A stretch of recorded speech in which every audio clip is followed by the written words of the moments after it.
21 दिन विपस्सना मेडिटेशन जब मैंने किया तो उसमें मुझे क्या चमत्कारिक अनुभव हुए, क्या लाभ हुए, ये मैं आपको बताने वाला हूँ। दोस्तों, कई बार ऐसा होता है कि हम किसी अच्छी चीज़ की पॉसिबिलिटी को समझ नहीं पाते, ये हमारे लिए क्या फ़ायदा पहुँचा सकता, हम उसको समझ नहीं पाते। इसके कारण हम अपने प्रयास में कंसिस्टेंट नहीं रह पाते और यही ध्यान के साथ भी होता है। तो मेरा उद्देश्य ये है कि इन लाभों को, इन अनुभवों को सुनकर शायद आपके अंदर भी जो चैंपियन है, जो आपके अंदर भी देवता है, जो कि देव स्वरूप है, जो कि ध्यान के लिए उठना चाहता है, उस शक्ति को मैं इस वीडियो के सहारे आह्वान करना चाहता हूँ और एक बार फिर से आपको ध्यान से जोड़कर प्रेरित करना चाहता हूँ। पहला अनुभव आनापानसति मतलब कि सांस को देखते समय मुझे ये एहसास हुआ कि सांस कुछ ऐसा नहीं जो कि सिर्फ वैज्ञानिक कहते हैं कि हमारे मेडुला ऑब्लोंगाटा या ब्रेन स्टेम में जो न्यूक्लियस है वही न्यूक्लियस सर्वाइकल प्लेक्सस के सहारे C3, C4, C5 नर्व्स के सहारे हमारे डायफ्राम को, रेस्पिरेटरी मसल्स को ताकत देती है और सांस आती है। बल्कि इसके अलावा भी एक इंटेलिजेंस है, वो इंटेलिजेंस जो कि माइंड के बियॉन्ड है, क्योंकि सांस तेज हो सकती है, कम हो सकती है, ज़रूरत के हिसाब से हमें लेने की ज़रूरत नहीं पड़ती, याद रखने की ज़रूरत नहीं पड़ती। ये है ब्यूटी सांसों की। इसको कंट्रोल करने वाला माइंड नहीं, कोई बड़ी शक्ति है। और जब हम सांसों के साथ रहते हैं तो मैंने एहसास किया कि हम प्रेजेंट मोमेंट या वर्तमान क्षण में स्थित हो जाते हैं। वो क्षण जहाँ पे कि समस्याएं असंभव है, जहाँ पे कि प्रॉब्लम्स डिजॉल्व होने लगती है, जहाँ शांति है, आनंद है, हीलिंग है। और इसके अलावा वो ऊर्जा जो कि इन सांसों को चला रही है, कहीं ना कहीं हम उस दिव्य ऊर्जा के साथ भी जुड़ना शुरू करते हैं। दूसरा एहसास ये था कि मेरा मन कितना अशांत है, मेरे शरीर में कितना तनाव है, पेट में, छाती में खिंचाव रहता है, चेहरे पे हमेशा तनाव रहता है।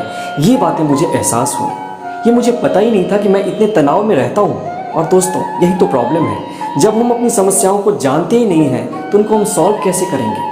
तो ध्यान के बाद जब एकाग्रता थोड़ी विकसित हुई, अवेयरनेस का, चेतना का जब विकास हुआ, तो दूसरा एहसास मुझे ये हुआ कि अधिकतर मैं तनाव में रहता हूँ, अधिकतर चिंता में रहता हूँ, परेशानियों में रहता हूँ। नंबर 3, अवेयरनेस जब और विकसित हुई तो मुझे एहसास हुआ कि मेरा शरीर या मन जितना सिंपल दिखता है उतना सिंपल नहीं है।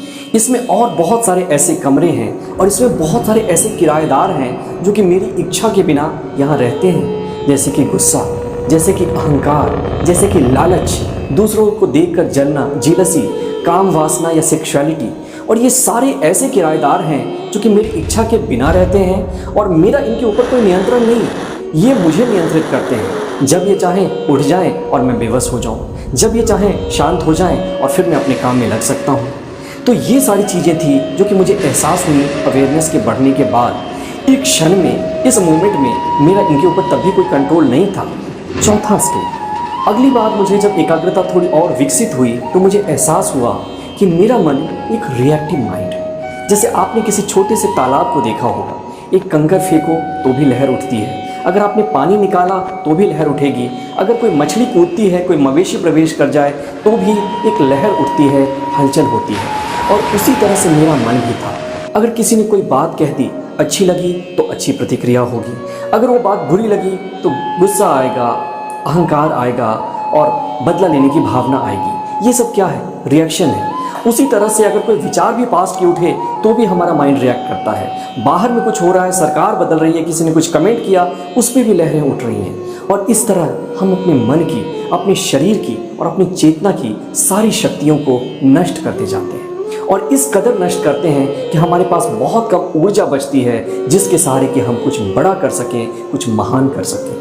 दोस्तों, आपने उस इंसान की कहानी तो सुनी ही होगी जो कि अपने रास्ते पे अपनी मंजिल के लिए जाता है, लेकिन जितने कुत्ते उसे मिलते हैं, जो भी भौंकते हैं, उन सबको वो पत्थर मारता रहता है और इस तरह से वो कहीं पहुंच नहीं पाता है। और यही हमारे वेदों में भी लिखा हुआ है कि एक रिएक्टिव माइंड, वो माइंड जो कि विचलित है, जो कि परेशान है, जो कि हर तरफ बिखरा हुआ है, उसके पास कभी भी इतनी शक्ति आ ही नहीं सकती है कि वो अपने मन को किसी बड़े लक्ष्य पे एकाग्र कर सके। और साइकोलॉजिस्ट हों या स्पिरिचुअलिस्ट हों, वो एक बात हमेशा कहते हैं कि अगर तुम्हें अपने जीवन में कुछ करना है तो उसके लिए सबसे इंपॉर्टेंट पॉइंट एक है, वो है आपका फोकस या कॉन्सेंट्रेशन। तो 5वें अनुभव की बात करते हैं। ये अनुभव किसी चमत्कार से कम नहीं था। इसमें मैंने ये देखा कि जब मैं अपने माइंड को देखना शुरू करता हूँ, जब अवेयरनेस और विकसित होती है, तो हम उस स्टेट में भी पहुँच सकते हैं जहाँ की रिएक्ट ना करें, जहाँ की हम कोई प्रतिक्रिया ना दें। या फिर पहले प्रतिक्रिया कम होती है और उसके बाद धीरे धीरे ये शांत होती है।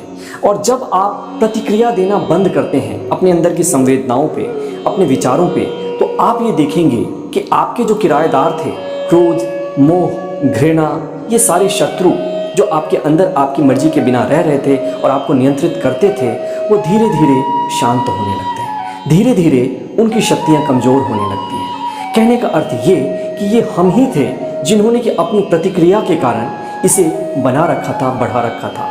वेदों में आपने युधिष्ठिर की कहानी सुनी होगी कि जब एक भूत सामने आता है पांचों भाइयों के, पांडवों के सामने, वो हर कोई उससे लड़ना चाहता है और लड़ने के कारण भूत की शक्ति को और ज़्यादा बढ़ाता है। लेकिन युधिष्ठिर उससे लड़े नहीं, उन्होंने उसको स्वीकार किया, कोई प्रतिक्रिया नहीं दी और इसके कारण उसने अपनी शक्ति को खत्म कर दी। उसी तरह से ये सारे शत्रु, ये सारे भूत आपकी प्रतिक्रिया के कारण ही जीवित रह पाते हैं। जब आप इनको वो जैसे हैं उनको देखते रहो, उस बच्चे की तरह जो कि फूल को देखता है आराम से, क्यूरियोसिटी से, बिना उसको बदलने की कोशिश की, बिना कोई रिएक्शन दिए, उसी समय ये सारी की सारी लहरें शांत होने लगती हैं।